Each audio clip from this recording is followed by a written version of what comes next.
Bienvenidas y bienvenidos a Ciencia Bio. Somos una plataforma educativa creada por una red comprometida de científicos latinoamericanos con el propósito de compartir conocimientos y experiencias de una manera efectiva y profesional. La capacitación que brindamos a través de nuestros seminarios, cursos y talleres han tenido una aprobación total por parte de la comunidad científica, y nos alegra que seas parte de este proyecto. Tenemos más de 50 cursos y talleres virtuales activos, y también ofrecemos capacitaciones de manera presencial en la Ciudad de México con nuestros cursos experimentales. Conoce todos nuestros medios de difusión en donde compartimos con toda la comunidad científica, libros, seminarios web, cursos y talleres gratuitos, infografías, notas de interés, publicaciones de difusión, proyectos y más. Gracias por ser parte de Ciencia Bio.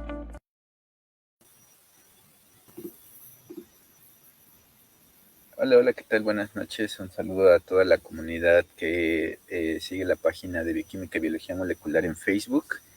Recuerden que a su vez esta página forma parte de una plataforma digital de cursos, seminarios web, como lo dijo el anuncio, que se llama Ciencia Bio. Visítenla, el sitio web es ciencia.bio. Y también sigan las redes sociales.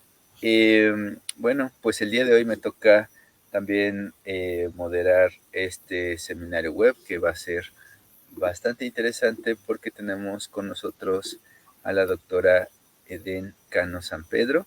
Les platico un poquito de la doctora. Por cierto, muchas gracias, Eden, por haber aceptado la invitación.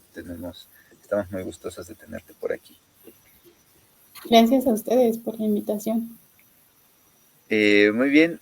Les platico un poco de la doctora. Ella es ingeniera bioquímica y doctora en ciencias en alimentos por el Instituto Politécnico Nacional. Para quienes nos siguen de un país diferente a México, bueno, es el Instituto Politécnico Nacional en México. Sus áreas de interés son los procesos de encapsulación como medio de liberación controlada de compuestos bioactivos con posible efecto quimiopreventivo. Ella cuenta con experiencia en la industria de suplementos alimenticios y actualmente es docente de la Academia de Biotecnología en la Unidad Profesional Interdisciplinaria de Ingeniería Campus Tlaxcala. Ella ha estado con nosotros aquí en el laboratorio, en Open Lab. Coincidimos en un taller de biología molecular y bueno, pues desde entonces ha sido mi intención que pudiéramos colaborar y conocer un poquito más de su proyecto de investigación, y afortunadamente pues ya está aquí con nosotros. El día de hoy el título del seminario es la encapsulación como una herramienta para la liberación de compuestos bioactivos. Y bueno, pues doctora, nuevamente muchas gracias por aceptar la invitación y es un placer tenerte por acá. No, pues muchas gracias a ustedes por invitarme. A continuación te vamos a dejar presentar sin interrupciones, y a lo largo de tu presentación vamos a ir colectando preguntas de la audiencia. Al final te las haré llegar y te un poquito sobre tus resultados. Ok, bueno, pues nada más para confirmar si me escuchan, porque no puedo verme. Sí. Sí, perfecto. Claro. Muchas gracias. Bueno, hola a todos y todas. Para mí es un placer estar aquí y pues muchas gracias a Marcos por invitarme. Y hoy les voy a platicar un poquito acerca de un área de investigación en la que estuve trabajando durante el doctorado.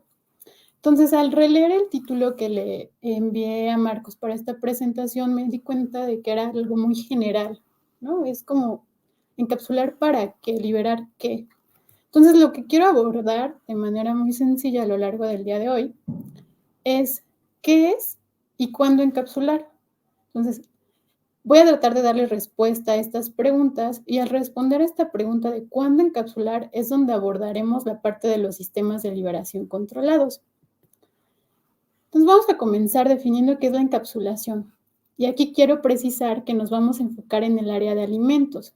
Entonces la encapsulación es definida como un proceso en el cual un componente activo que vamos a determinar o a definir como núcleo va a ser atrapado o cubierto por una pared matricial. Y esta matriz va a tener la función de aislar a la molécula bioactiva del ambiente que la rodea hasta que se libere en respuesta a las condiciones externas. Estas condiciones externas pueden ser de pH, temperatura, presión, entre algunas otras. Dependiendo de la interacción que tengamos entre nuestro compuesto bioactivo y el material pared, vamos a obtener diferentes estructuras. Porque aquí recuerden que en el proceso de encapsulación vamos a tener estos dos componentes bien diferenciados, el material que queremos encapsular y nuestro material pared. Entonces, retomando la parte de las estructuras, ustedes pueden observar aquí que si la interacción entre nuestro material pared y nuestro compuesto bioactivo se da de forma homogénea, vamos a obtener este tipo de estructuras, en las cuales el compuesto bioactivo se distribuye uniformemente a lo largo de nuestra cápsula. Por otro lado, dependiendo del proceso de encapsulación y de las interacciones que se presenten entre el material pared y el compuesto bioactivo, podemos tener estructuras heterogéneas, en las cuales vamos a tener algunas partes en las que se distribuye el material pared o el compuesto bioactivo de forma no uniforme. O incluso podemos tener estructuras que se denominan como cápsulas verdaderas, en las cuales el material pared va a colocarse de manera uniforme en la parte externa de nuestra cápsula.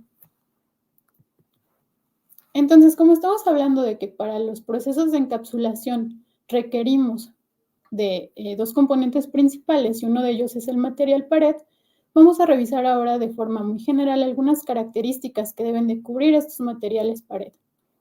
Les repito que nos situamos en el área de alimentos. Por lo tanto, lo primero que hay que verificar en estos materiales pared es que sean o se encuentren clasificados por la FDA como GRAS. GRAS son las siglas en inglés de lo que se conoce como reconocido generalmente como seguro. Esto quiere decir que lo podemos consumir sin ningún problema. Entonces, lo primero es eso, verificar que nuestro material pared, el que seleccionemos, no sea nocivo y lo podamos consumir de forma segura. Algunas otras propiedades que ya tienen que ver con la función que va a desempeñar este material pared, pues son la solubilidad, es decir, si nosotros vamos o queremos incorporar estos encapsulados en una bebida, por ejemplo, pues hay que ver si el material pared que vamos a utilizar es soluble en las condiciones en las cuales lo vamos a incorporar. La higroscopicidad es otra propiedad muy importante. Si es que vamos a obtener productos secos o polvos, ¿no?, como resultado de ese proceso de encapsulación. Por lo general, cuando obtenemos estos polvos a través de secado por aspersión, que es una técnica muy utilizada como proceso de encapsulación, lo que buscamos es que estos materiales pared sean de baja higroscopicidad. Y otra propiedad muy importante es la digestibilidad, porque más adelante vamos a ver que dependiendo de si nuestro material pared es susceptible de ser digerido en alguna parte del tracto gastrointestinal, podemos aprovechar esta característica para implementar sistemas de liberación controlados. Otro punto que es muy importante y que va a afectar o impactar directamente en la eficiencia de encapsulación, que quiere decir que cuánto compuesto bioactivo vamos a estar atrapando en nuestras cápsulas del total que nosotros tenemos disponible o que ponemos en contacto con el material pared, pues esta eficiencia de encapsulación va a depender directamente de esta compatibilidad que tiene nuestro compuesto bioactivo con el material pared, ¿no? Y para ello, pues habrá que revisar las estructuras químicas tanto de nuestro compuesto bioactivo como de los materiales pared. Y vale, por otro lado tenemos algunos de los principales polímeros que se utilizan como materiales pared en la industria alimentaria. Principalmente utilizamos carbohidratos porque son de bajo costo. Dentro de ellos encontramos maltodextrinas, almidón o diferentes almidones modificados. Estos se utilizan principalmente cuando utilizamos secado por aspersión como método de encapsulación. También tenemos proteínas disponibles para encapsular o utilizarlas como material pared, pero estas, a diferencia de los carbohidratos, presentan una desventaja, y es que la mayoría o algunas proteínas suelen ser consideradas como alérgenos. Entonces ahí tenemos una limitante para utilizar las proteínas como materiales pared. Pero algunas que se han utilizado y que se ha visto que funcionan muy bien son la caseína y el aislado proteico de soya. Y aquí les presento a las semillas de soya. ¿Por qué? Porque este aislado proteico de las semillas de soya es de los más utilizados como materiales pared. Y también podemos utilizar lípidos. Una ventaja de utilizar lípidos en los procesos de encapsulación es que debido a su polaridad nos permiten encapsular tanto compuestos liposolubles o algunos que son hidrofílicos.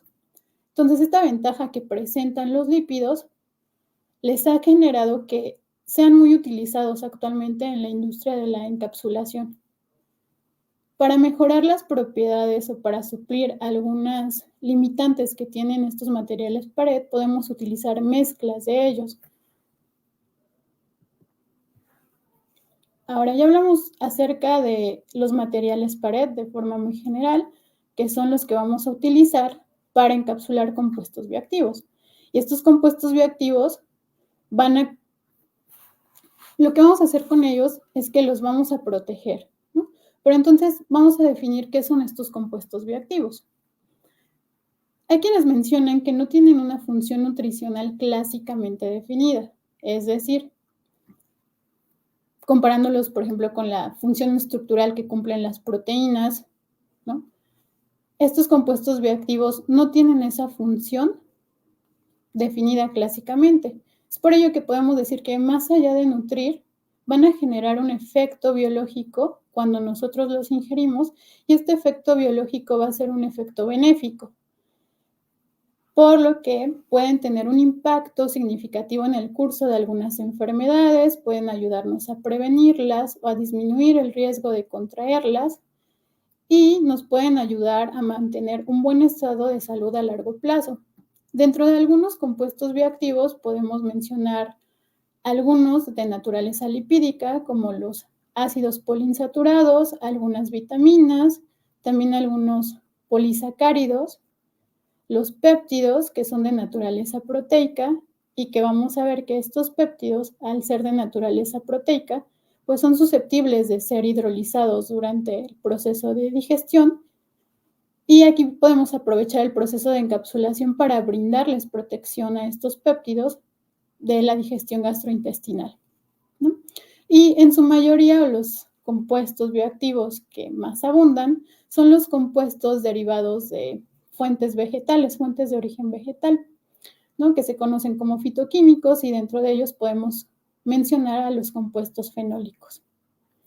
Dentro de algunos de los efectos que se han visto que presentan estos compuestos bioactivos, podemos mencionar que tienen actividad hipolipemiante, es decir, que ayudan a regular las concentraciones de lípidos en sangre, hipoglucemiantes, antihipertensivos, entre muchas otras, e incluso hay algunos compuestos bioactivos que se ha demostrado que tienen efectos anticancerosos, ya sea a través de inhibir la proliferación celular de las células cancerosas o a través de incidir directamente en alguna vía, en alguna ruta metabólica que involucre estas células cancerosas. Al respecto de la segunda pregunta, la que les comentaba de cuándo encapsular o por qué encapsular, bueno, es muy importante tener bien definido el objetivo que buscamos al encapsular, porque algunas veces resulta que el compuesto bioactivo es bastante resistente, bastante estable y pues no es necesario encapsularlo. Pero vamos a revisar algunos casos en los que sí es necesario encapsularlo. Por ejemplo, la principal, para brindarles protección a estos compuestos activos o compuestos bioactivos. ¿Pero protección de qué? Pues protección de las condiciones ambientales. Y aquí les hago la precisión, nuevamente, que estos compuestos bioactivos se encuentran, la mayoría los podemos encontrar en los alimentos de forma natural, ¿no? Pero ¿qué pasa si nosotros extraemos esos compuestos bioactivos y los queremos adicionar en otras matrices alimentarias? Bueno, ahí habrá que proteger a ese compuesto, pero ahora de las condiciones de procesamiento, porque sabemos que cuando nosotros procesamos algún alimento, podemos someterlo a cambios extremos de temperatura, a condiciones de almacenamiento ya sea en frío, también pueden ser sometidos a cambios de presión debido a procesos de extrusión, etc. Entonces, lo que buscamos al encapsular estos compuestos es que resistan esas condiciones de procesamiento. Y otro uso o otro objetivo que podemos encontrar para la encapsulación es para modificar la solubilidad. Por ejemplo, algunos compuestos bioactivos de naturaleza lipídica va a ser muy difícil solubilizarlos en un medio acuoso. Una manera de poder incorporarlos, ¿no?, en alimentos como bebidas va a ser a través de la modificación de esa solubilidad. Y esto lo podemos hacer a través de elegir un material pared que nos permita encapsular a nuestro compuesto y a su vez que sea hidrosoluble. Y aquí este otro punto, facilitar el manejo del material encapsulado, no es como tal un objetivo de la encapsulación, pero podemos entenderlo como un beneficio que nos da el proceso de encapsulación. ¿Por qué? Porque son muy diferentes los procesos por los cuales podemos encapsular estos compuestos bioactivos, y algunos de ellos, como el secado por aspersión, nos permiten convertir líquidos en polvos, y los polvos en la industria alimentaria resultan más fáciles de manejar en algunos casos. ¿Por qué? Porque ocupan un menor volumen, se dosifican de mejor manera, la actividad de agua es mínima en estos polvos, por lo tanto, al tener una actividad de agua tan baja y se incrementa su vida de anaquel porque evitan el crecimiento de algunos microorganismos en ellos. Este otro punto sí tiene que ver directamente con un objetivo de la encapsulación, que es el mejorar las propiedades sensoriales. Como les comentaba, dentro de las principales fuentes para obtener estos compuestos bioactivos nos encontramos con las que son de origen vegetal. Y estos compuestos bioactivos son sintetizados como metabolitos secundarios, ¿no?, de, por ejemplo, las plantas. Y al ser metabolitos secundarios, son sintetizados por lo general como mecanismo de defensa. Por lo tanto, suelen tener algunos sabores no agradables. Es decir, pueden tener sabores amargos o astringentes. Incluso algunos péptidos bioactivos, dependiendo de los aminoácidos que contengan, si contienen demasiados aminoácidos hidrofóbicos, tienden a tener sabores amargos. Entonces, para aprovechar la funcionalidad de esos compuestos bioactivos e incorporarlos en matrices alimentarias, podemos encapsularlos y enmascarar esos sabores desagradables. Y finalmente, estos dos puntos tienen que ver con qué pasa al momento de ingerir estos compuestos bioactivos. Muchos de los compuestos bioactivos, al ser ingeridos, se degradan por las enzimas digestivas que nosotros tenemos, y al ser hidrolizados por estas enzimas digestivas, pues pueden llegar a perder su efecto bioactivo. Entonces podemos encapsularlos para protegerlos de las enzimas digestivas. Y esto, al brindarles protección de esas enzimas digestivas, podemos implementar un sistema de liberación controlado. Por lo tanto, vamos a revisar qué es un sistema de liberación controlado. Vale, hablamos de un sistema de liberación controlado para algún compuesto cuando éste se va a liberar a una velocidad o localización determinada. Yo les voy a platicar un poquito de la encapsulación como una estrategia para liberación controlada, pero en el colon. ¿Y por qué en el colon? Pues resulta que el colon tiene un pH cercano al neutro. No hablamos de un pH muy ácido como es el de las condiciones gástricas, y además de que permite que nuestros compuestos permanezcan ahí por un gran tiempo debido a la longitud que tenemos en este órgano. Entonces, estas son algunas de las ventajas que nos ofrece el colon para dirigir compuestos bioactivos ahí.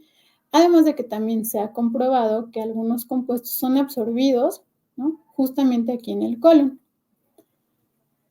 Y desde el punto de vista tecnológico, resulta sencillo dirigir compuestos al colon. ¿Por qué?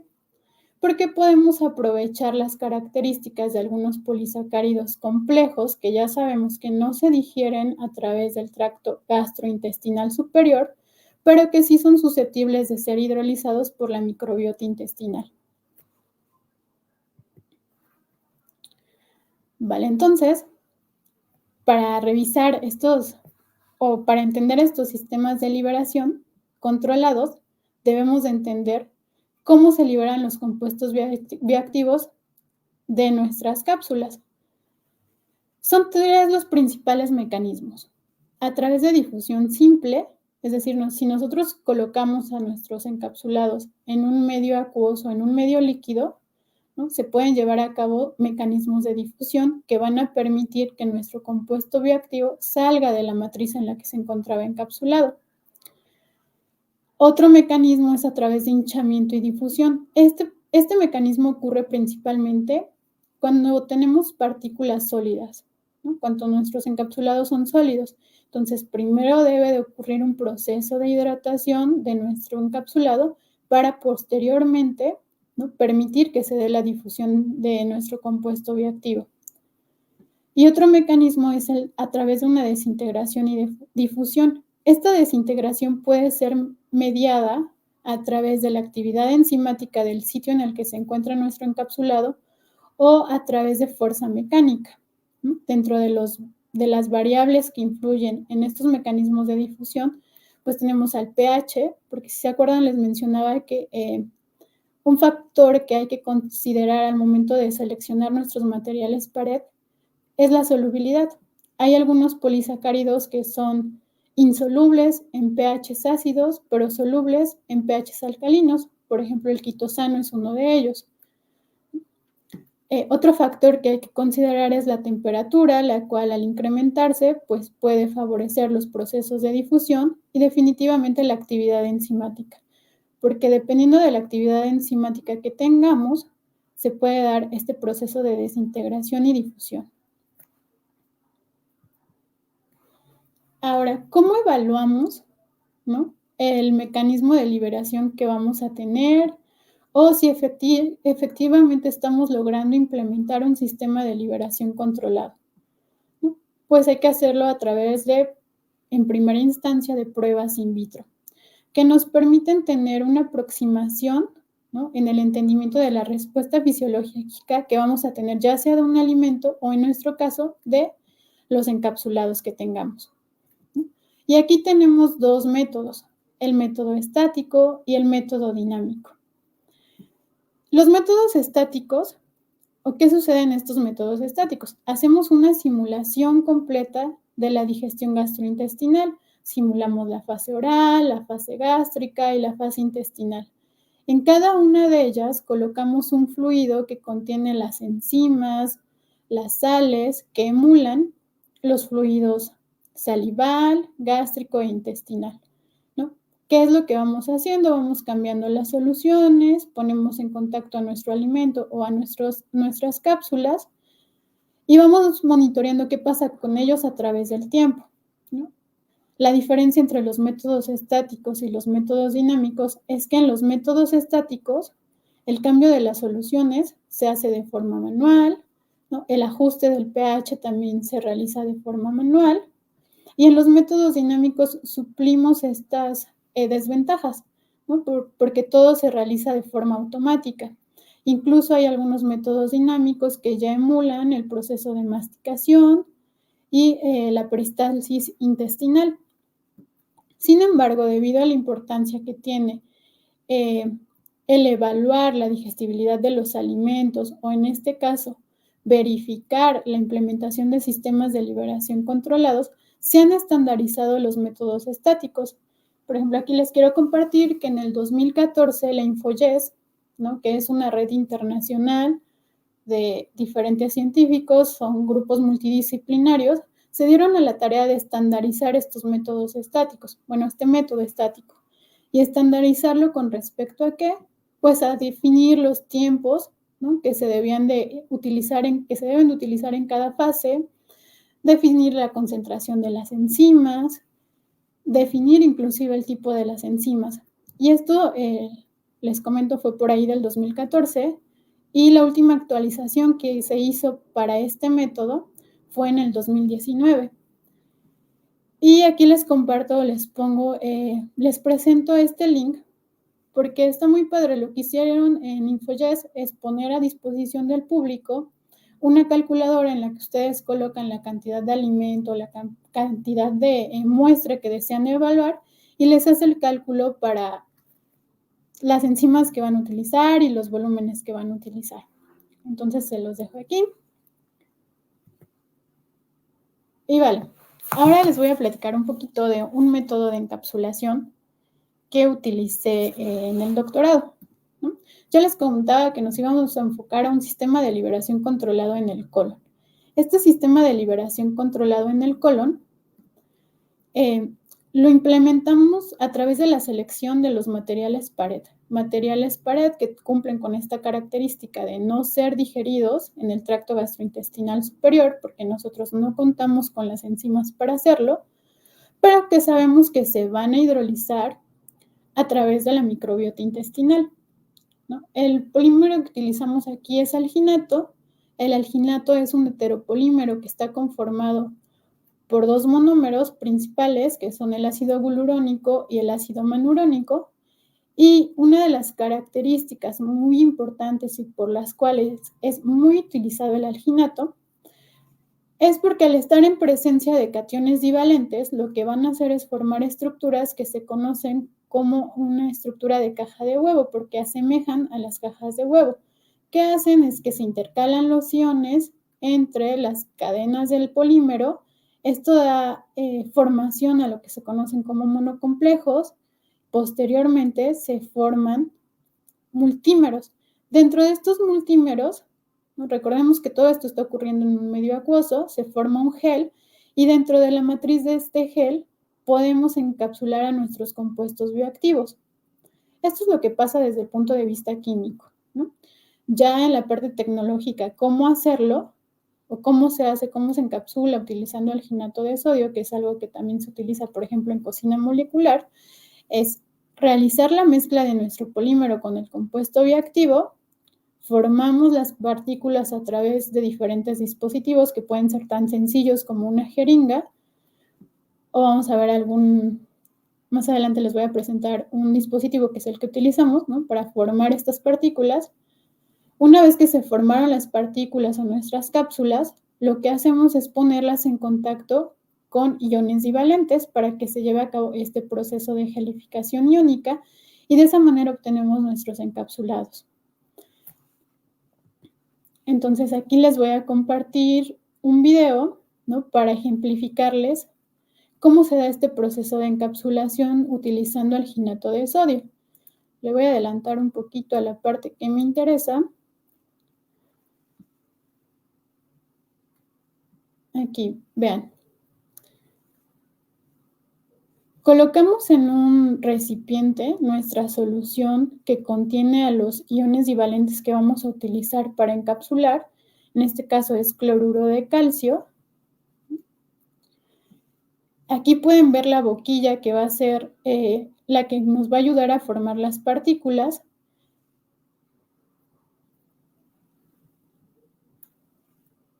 Aquí tenemos, les comentaba la boquilla. Esta boquilla es una boquilla concéntrica que va a permitir que por un lado ingrese nuestro compuesto bioactivo, la mezcla de nuestro compuesto bioactivo, y por el otro, ¿no?, se conecta la mezcla de nuestro material pared, de tal forma que vamos a obtener una estructura heterogénea en donde se va a formar lo que les comentaba, que se denomina como una cápsula verdadera o una cápsula tipo depósito, en donde queda el núcleo perfectamente definido y únicamente en el exterior, ¿no?, queda la mezcla de nuestro material pared. Aquí lo que van a encapsular es un colorante. De este lado está la solución de alginato de sodio, ¿no? Se conectan. Este es un sistema presurizado. A través de la presión de aire y con estas válvulas podemos controlar el flujo que estamos inyectando en el equipo.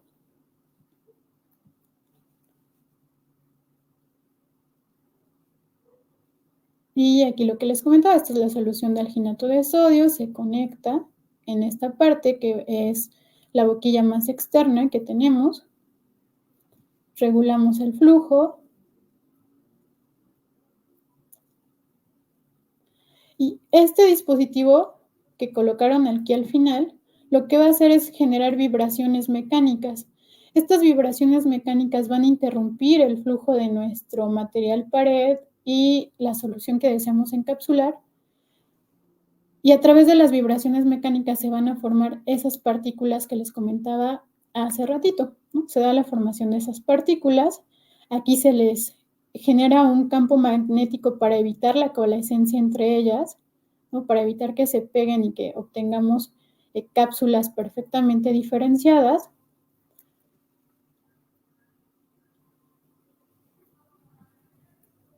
Y bueno, finalmente, lo que van a observar ahorita es cómo comienza a pasar, en este caso, la solución con el compuesto bioactivo que se desea encapsular. Una vez que se estabilice este flujo, se hace pasar la solución que contiene el material pared.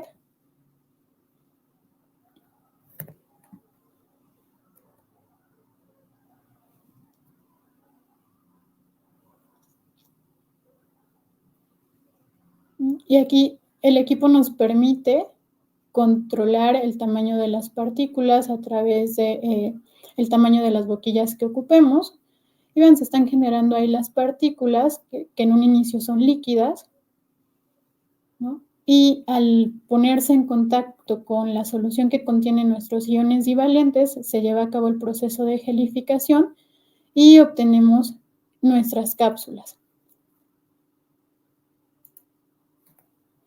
Entonces, este es un equipo con el que contamos en el laboratorio en el que yo estuve trabajando y es el equipo que utilicé para generar los encapsulados que ahora les presento, ¿no? Que recuerden que nosotros los queríamos dirigir al colon. Y ahorita les voy a platicar por qué queremos dirigir nuestros compuestos bioactivos o los compuestos bioactivos con los que yo trabajé al colon. Primero, lo que encapsulamos es un hidrolizado proteico. Este hidrolizado proteico, lo que habíamos visto es que tiene un efecto local, antioxidante y antiinflamatorio en el colon. ¿No? Se probó en un modelo de células y eso es lo que vimos. También observamos que era necesario o que el efecto del hidrolizado es mayor si nosotros lo administramos o lo dosificamos completo a que si lo fraccionábamos o si tratábamos de separarlo, obtener péptidos puros. Esto nos hablaba de que se estaba observando un efecto sinérgico. Es por ello que nosotros decidimos encapsular este hidrolizado proteico para dirigirlo al colon, que es donde había mostrado un efecto, ¿no? Un efecto a nivel local. Entonces, por una parte tenemos ahí a nuestro hidrolizado proteico, que es lo que queremos proteger y dirigir. Y como material pared, utilizamos el alginato, ¿no? Por sus características de formar estas cápsulas de forma sencilla, además de que no se hidroliza en el tracto gastrointestinal superior, y además con el objetivo de disminuir la solubilidad del alginato, porque el alginato es soluble a pHs básicos, como los que tenemos en el intestino, ¿no? Incorporamos una goma. En este caso utilizamos goma xantana y la probamos en diferentes proporciones. La adicionamos al 3% y al 0.3% y al 0.5%. Estas son las cápsulas que obtuvimos. Las cápsulas que generamos son cápsulas homogéneas. Nosotros no utilizamos las boquillas concéntricas que veíamos en el video. Lo que utilizamos fue únicamente una boquilla, mezclamos el material pared con nuestro compuesto bioactivo y obtuvimos las cápsulas. Y como les comentaba, ¿no? Debido a la solubilidad del alginato a pHs básicos y también con el objetivo de evitar procesos de difusión, porque observamos que al almacenar estas cápsulas pues, en un medio acuoso, se comenzaban a dar procesos de difusión y se comenzaba a liberar el compuesto bioactivo, lo que decidimos fue secarlas. El método que utilizamos para secarlas fue a través de liofilización, ¿no? Y aquí están las capsulitas, les presento las cápsulas que obtuvimos una vez que las liofilizamos, donde definitivamente disminuyeron muchísimo su tamaño y además obtuvimos estructuras muy compactas y con superficies lisas. Esto es muy importante porque cuando se obtienen estructuras porosas, ¿no? Es más fácil que estas estructuras se hidraten. Entonces nosotros teníamos estructuras lisas y muy compactas. ¿Qué hicimos después de esto? Pues utilizamos un método estático para evaluar qué estaba ocurriendo con estos encapsulados, es decir, si resistían realmente a la digestión gastrointestinal. Y aquí les presento, ¿no?, una vez que nosotros simulamos lo que pasaba con fluidos salivales en la parte gástrica y en la parte intestinal, fuimos muestrando a diferentes tiempos y fuimos viendo qué pasaba con esa microestructura. Tenemos el control donde teníamos superficies lisas. Durante la fase salival observamos que se comenzaron a adherir en esta superficie, ¿no?, los compuestos que estaban presentes en este fluido salival simulado. Sin embargo, hasta este punto, pues todavía no veíamos un cambio en la estructura. Fue hasta la fase gástrica donde tenemos un pH ácido y además que el tiempo de residencia aquí es mayor comparado con la fase salival, cuando comenzamos a ver este proceso de hinchamiento. Pero vean o noten que únicamente se da en la capa más externa de nuestra estructura y posteriormente en la fase intestinal que observamos nuevamente superficies lisas. ¿Esto qué nos estaba indicando? Pues que tenemos un proceso de hinchamiento, posteriormente se erosiona nuestra cápsula y nuevamente tenemos estructuras lisas, es decir, que la liberación se va dando por un proceso de hinchamiento y posterior erosión de esas capas, ¿no? Pero esto es un fenómeno únicamente superficial. Al respecto de nuestro compuesto bioactivo, pues hicimos un seguimiento, lo fuimos cuantificando, ¿no?, para ver cuánto se iba liberando durante esta simulación gastrointestinal. Y lo que vimos es que el alginato con la mayor proporción de goma xanthana es el que liberaba una menor proporción de nuestro compuesto bioactivo, del hidrolizado, ¿no?, menor al 10%. Las otras dos formulaciones que probamos liberaban alrededor del 20%. Aún así, estos porcentajes son bajos, lo que nos indica que la mayor parte del hidrolizado aún se encontraba dentro de estas cápsulas y que este porcentaje que se había liberado de nuestro compuesto bioactivo, pues era el que se encontraba en la parte superficial de nuestros encapsulados. Por lo tanto, lo que hicimos ahora para ver que efectivamente fuera en el colon donde se fermentaran estas cápsulas es hacer lo mismo, hacer una simulación, pero ya no de la digestión gastrointestinal, sino de una fermentación colónica. Para ello, utilizamos como inóculo muestras fecales de individuos normopeso, emulamos las condiciones de pH y de anaerobiosis que ocurren, ¿no?, en el colon y realizamos el mismo seguimiento de la estructura de los encapsulados. Esta fermentación colónica la realizamos por 24 horas, sin embargo aquí solo les presento las micrografías hasta las 10 horas, porque posterior a estas horas ya no podíamos posterior a este tiempo ya no podíamos darle seguimiento a las estructuras, estas estaban completamente hidrolizadas. Otra respuesta que medimos durante esta fermentación in vitro fue la producción de ácidos grasos de cadena corta, como son el ácido acético, propiónico, butírico y valérico, que son las gráficas que les presento aquí, ¿no? Si se estaba hidrolizando realmente este material pared, nuestro material pared, el alginato combinado con la goma xanthana, pues debíamos observar una respuesta en la producción de estos ácidos grasos de cadena corta. Y efectivamente lo vimos. Aquí les muestro las gráficas, les comento que como control de esta fermentación in vitro se utiliza lactulosa. La lactulosa es un disacárido, ¿no?, altamente fermentable, por eso lo utilizamos como control. Y aquí vimos que la formulación que tiene mayor fermentabilidad o que produce mayor cantidad de ácidos grasos de cadena corta, ¿no?, es la mezcla de alginato con goma xanthana en mayor proporción. ¿Y esto por qué? Porque la goma xanthana, ¿no?, se fermenta con mayor facilidad en comparación con el alginato, ¿no? Son más los géneros de bacterias que pueden fermentar a la goma xanthana en comparación que los que fermentan al alginato, ¿vale? Entonces, con esto nosotros corroboramos que efectivamente nuestros encapsulados estaban llegando al colon y que en el colon se estaba fermentando ese material pared. Y lo que hicimos después fue evaluarlo en un modelo in vivo, pero esa parte pues ya no se las voy a presentar aquí. Lo que les voy a presentar es rápidamente, otra aplicación de la encapsulación, ¿no? Como un mecanismo de liberación controlada. Este trabajo es un colega de laboratorio. Él lo que hizo fue encapsular compuestos con actividad antihelmítica. Estos compuestos con actividad antihelmítica los quería dirigir hacia el rumen de ovejas. Entonces lo que él hizo fue algo muy similar a lo que hacer una simulación, pero en este caso la simulación la hizo con líquido ruminal. Él obtenía líquido ruminal y veía si efectivamente sus encapsulados se fermentaban con ese líquido ruminal.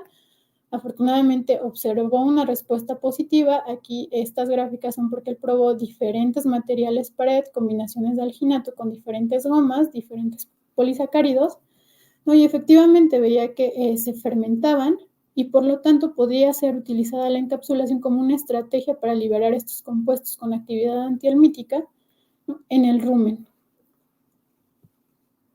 Y ya como conclusión, pues a través de la presentación les mostraba que la encapsulación es un proceso que además de brindar protección a los compuestos encapsulados, lo podemos utilizar para implementar sistemas de liberación controlados a través de la selección adecuada del material PARET, ¿no? En este caso únicamente nos enfocamos a la parte del material PARET, pero también hay que considerar muchos otros factores como el método de encapsulación, ¿no? Las condiciones de operación y el sitio al cual queremos dirigir nuestro compuesto. Y me gustaría finalizar con esta pregunta. ¿Qué pueden encapsular? Ya vimos algunos de los factores que justifican que nosotros encapsulemos algo.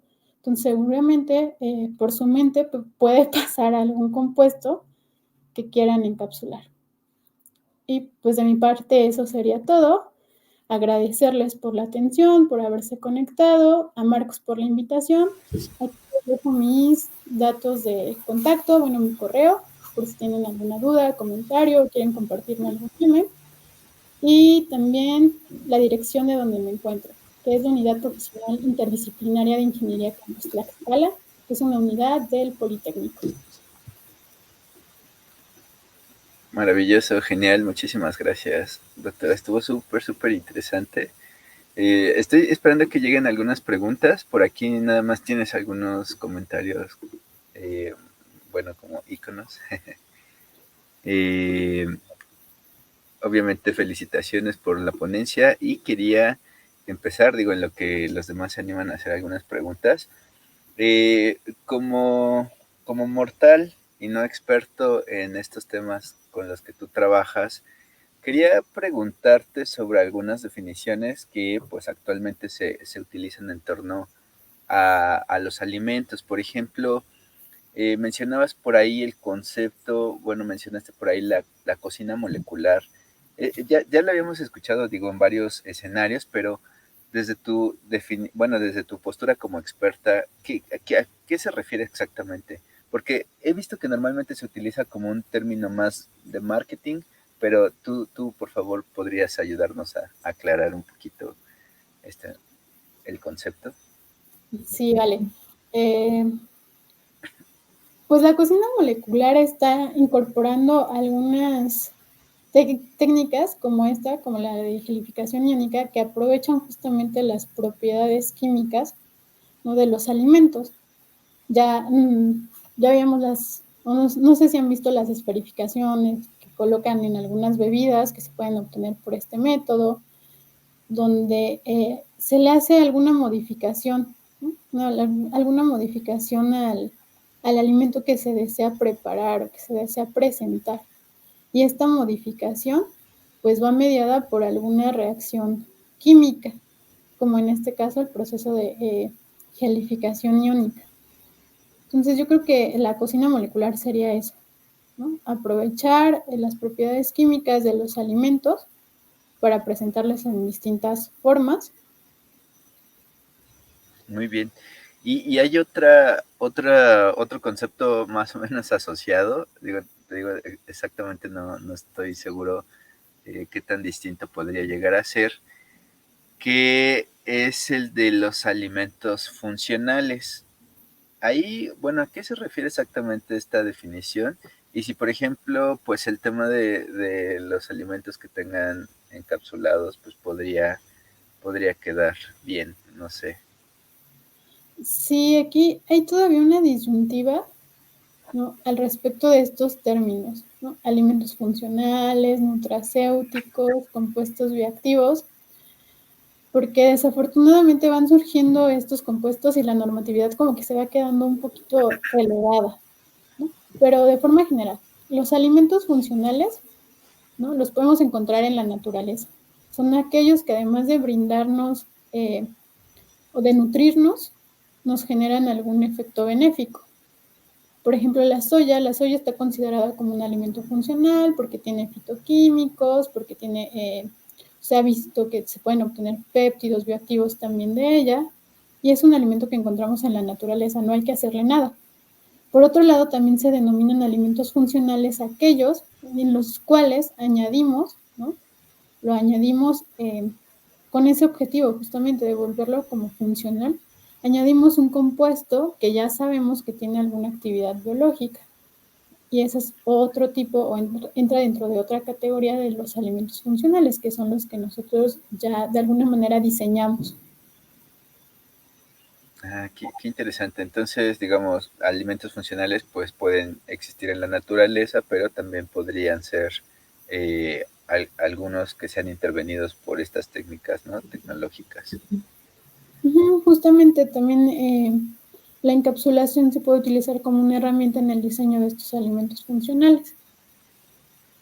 Súper, súper interesante. Oye, otra pregunta, esto ya es más con respecto a su implementación en la industria, ¿no? Supongo yo que son muchos los tipos de alimentos en los cuales se podría aplicar la encapsulación, viendo, por ejemplo, la diversidad de los compuestos pared y los bioactivos. Supongo que podrían ser muy diversos este tipo de alimentos. Pero nos mostrabas el proceso, por ejemplo, de encapsulación con este instrumento de Biuji. Y quería preguntarte, en términos de procesamiento industrial, ¿qué tanto se podría encarecer la producción de un alimento, pues justamente implementando la tecnología de la encapsulación de los compuestos bioactivos? Sí, sí se llega a encarecer un poco. De hecho, algunas empresas mexicanas ya comercializan, perdón, algunos compuestos encapsulados, principalmente colorantes y algunos sabores también, pero no es tanto, todavía resultan ser accesibles para el consumidor, ¿no? Esta tecnología de la encapsulación utilizando alginato de sodio, ya les mostraba, el equipo es pues para nivel laboratorio, pero es uno de los que se puede escalar, ¿no?, de los métodos que se pueden escalar con mayor facilidad. Además del desecado por aspersión, que ese ya es muy utilizado y del cual ya tenemos bastantes productos en el mercado, ¿no?, que utilizan este método de secado por aspersión. Pero yo considero que todavía siguen siendo precios accesibles para el consumidor. Perfecto, sí, justamente es lo que estaba viendo. Es que mira, en lo personal, pues he visto que cuando se introducen conceptos como justamente el de alimentos funcionales, pues normalmente es más en un escenario de marketing donde pues realmente no estás muy seguro de la ventaja adicional en términos nutricionales, pero pues lo utilizan como pues para modificarte un poquito el precio, ¿no? Entonces si te dicen, bueno, mira, pues esto es una quesadilla, pero pues además tiene esta otra tecnología detrás, bueno, pues puede cambiar un poquito, ¿no? Pero digo, esa es mi experiencia y eso lo he visto en algunos lugares, ¿no? Entonces ahorita, digamos, como alguien que no es o que no sabe mucho del tema, pues quería hacerte todas estas preguntas a ti como experta. Ya tenemos una del público. Te comparto la de Eliseo Hernández que dice, los procesos de encapsulación pueden afectar las propiedades o estructuras de los compuestos bioactivos, por ejemplo, polifenoles. También existen estudios de estabilidad encapsulados. Excelente ponencia. No, muchas gracias y una excelente pregunta.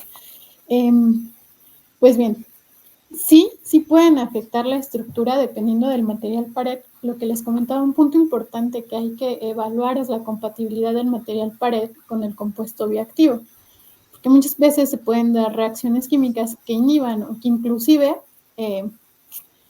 limiten la actividad de este compuesto. En este caso me preguntaba sobre polifenoles.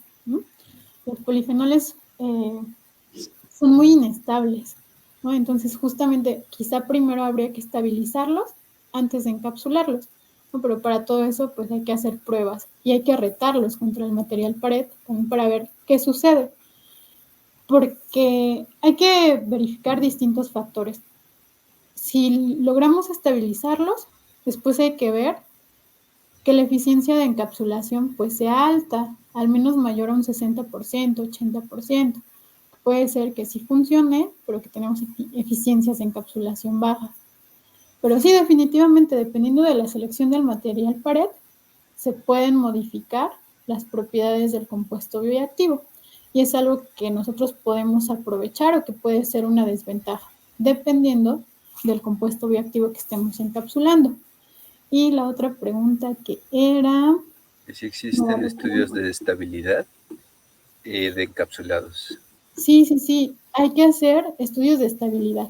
Ya hacer estudios de, como lo que les presentaba, de qué pasa una vez que nosotros los consumimos, si son estables, hacia dónde llegan, si llegan o no llegan, cómo se van liberando, o directamente si se adicionan en una matriz, si, por ejemplo, encapsulo polifenoles y los adiciono en una bebida o en leche, por ejemplo, habrá que ir monitoreando a través del paso del tiempo cómo se van liberando y cómo van interactuando con esta matriz.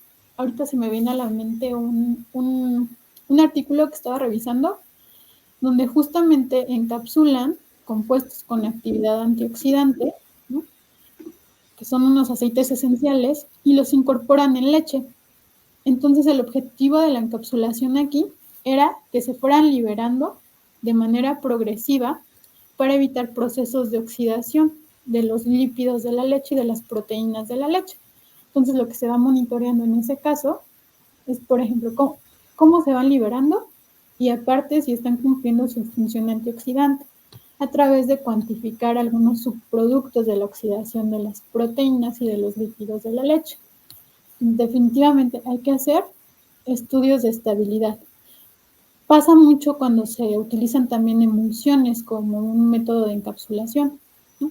¿Qué tan estables son estas emulsiones? Si tienden a, por ejemplo, se me fue la palabra, pero cuando tenemos emulsiones y que en lugar de que estén separadas cada una de las pequeñas micelas que se forman, tienden a coalescer, entonces ya no está cumpliendo su función, o tienden a separarse en distintas fases una vez que son adicionadas a la matriz alimentaria. Y estos estudios de estabilidad también van a estar en función del objetivo que tenga la encapsulación. Muy bien, perfecto. Muchísimas gracias. Gracias, Eliseo, por la pregunta. Y bueno, también te quería preguntar, ahorita nos mostrabas, obviamente ya nos dijiste que tenemos que hacer estudios de estabilidad, también podríamos hacer estudios de cómo se está liberando, digamos, el compuesto bioactivo, un tipo de estudios más de tipo cinético, y hay algunos fármacos que justamente tienen esa dificultad, pues, o sea, que se sabe bien cuál es pues el efecto y dónde actúa, qué enzima inhibe y se conoce in vitro su constante disociación y demás, pero cuando se suministra hay un problema, ¿no? Por ejemplo, cuando es de manera oral, pues no llegó nunca el péptido donde tenía que llegar y cosas así. Entonces me parece que la investigación que se está haciendo con respecto a estos alimentos podría ser muy relevante en esa área del drug delivering, como le llamamos, o sea, de la liberación controlada de estos fármacos. Y una de ellas, por ejemplo, que ahora en la pandemia se habló nuevamente, era pues las vacunas comestibles, que pues prácticamente era que podías inmunizar a una persona sin tener que hacerlo como vía intravenosa, podía la persona consumir algún alimento que le ayudara con la inmunización.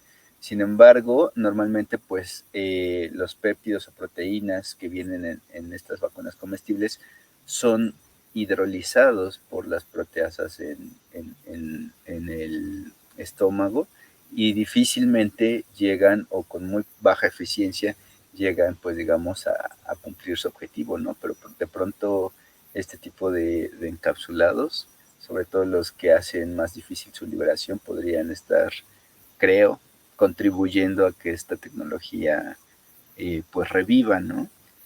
Eso creo que podría ser una aplicación muy interesante. Sí, No sé si... Ajá. definitivamente estos métodos de encapsulación o todo lo que yo les presenté, por eso les hacía la precisión, ¿no? De vamos a situarnos en el área de los alimentos. Definitivamente hablar de encapsulación en el área farmacéutica, pues es no un tema completamente diferente, pero sí tiene matices distintos, como lo mencionabas, ¿no? Ahorita la cuestión de las vacunas. Y al trabajar con compuestos de naturaleza proteica, también aprovecho para hacer el comercial, no todo se puede encapsular o no todo se debe encapsular. Por ejemplo, hay péptidos, que son péptidos muy pequeñitos, ¿no? Que tienen aminoácidos muy hidrofóbicos, que resulta que son, ellos ya por sí solos, son resistentes a la digestión gastrointestinal. Entonces, ellos llegan hasta intestino, se absorben, ¿no? Y pueden llegar hasta su sitio de acción, ¿no?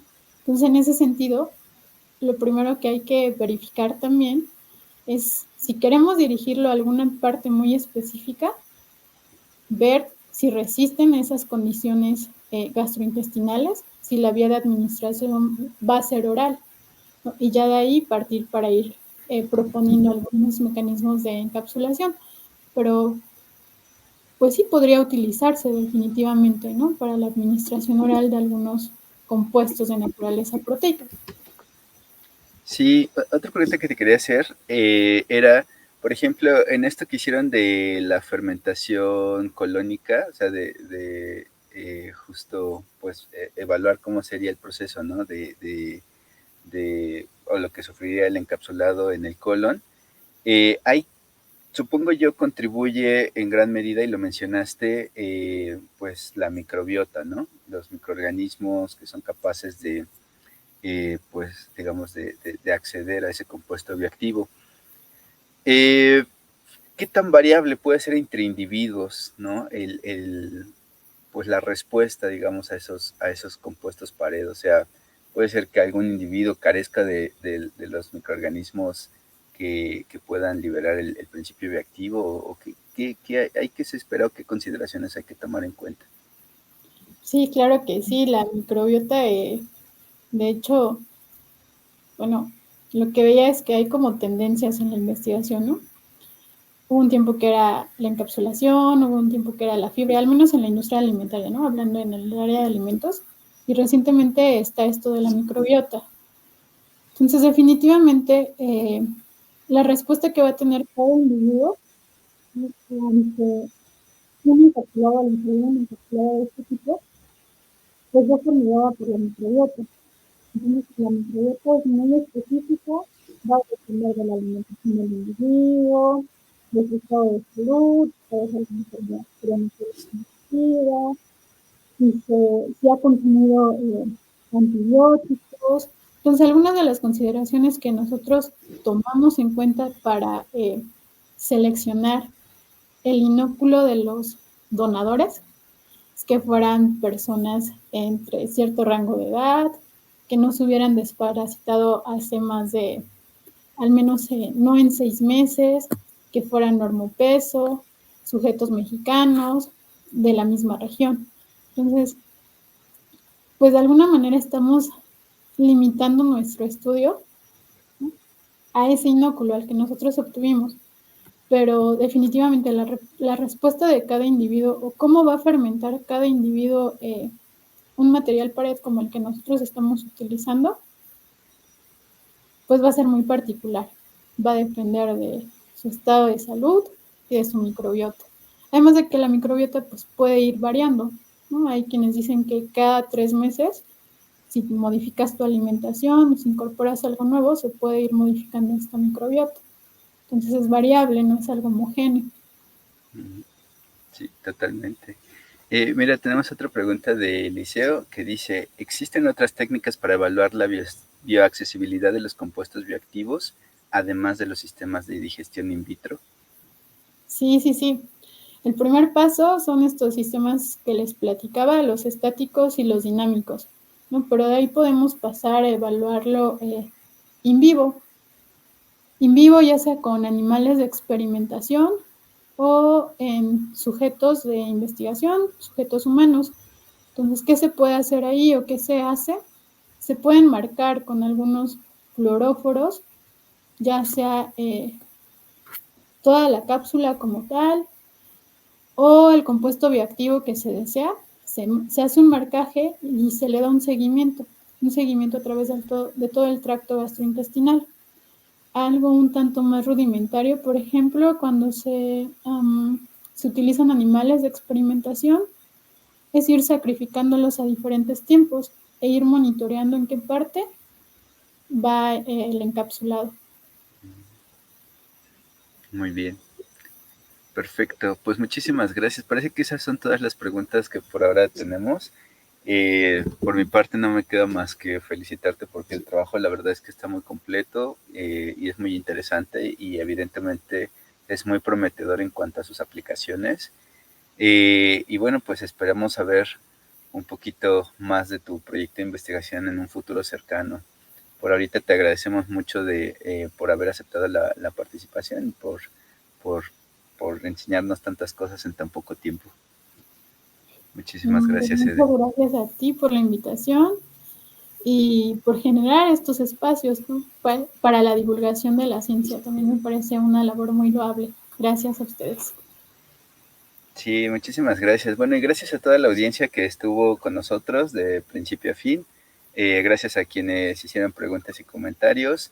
Síganos en redes sociales. Ya saben, Ciencia Bio. Busquen ahí el Instagram, que es una de las redes sociales que tenemos ahorita un poco olvidada. Vayan ahí, síganlos. Pues no nos queda más que agradecer nuevamente a Eden y nos vemos el siguiente martes con un seminario web igual muy interesante. Lo vamos a anunciar a lo largo de la semana. Y bueno, pues síganos en redes sociales. Nos vemos. Que pasen todos una excelente semana.